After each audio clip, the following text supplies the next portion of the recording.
À primeira vista, uma simples porca e um pedaço de tubo PVC parecem objetos que não têm absolutamente nada a ver um com o outro. Afinal, cada um foi criado para uma função completamente diferente. Mas alguém resolveu testar uma combinação improvável e acabou encontrando uma solução que chamou a atenção de muita gente.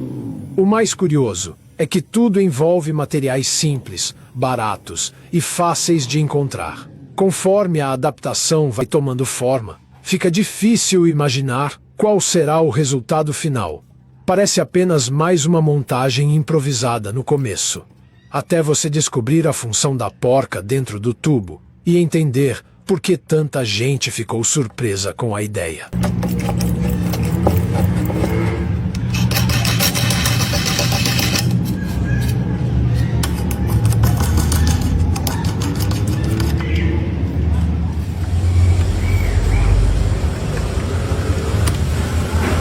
Truque e descobrir por que tanta gente ficou impressionada.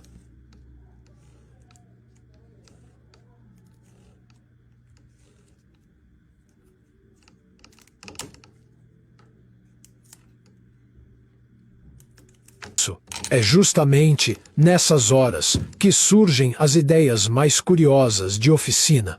Uma delas utiliza apenas um pedaço de fita isolante, algo que praticamente todo mundo tem na caixa de ferramentas. À primeira vista,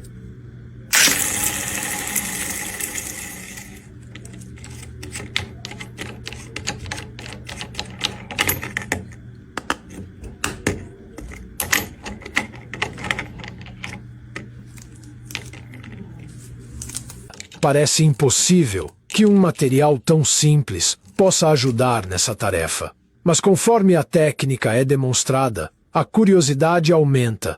Parece apenas um pedaço de fita comum no começo, até você entender a ideia por trás do... Quem trabalha com esmerilhadeira sabe que trocar o disco nem sempre é tão simples quanto parece. Em alguns casos, a peça fica presa com tanta força que encontrar uma forma de removê-la acaba levando mais tempo do que o próprio serviço.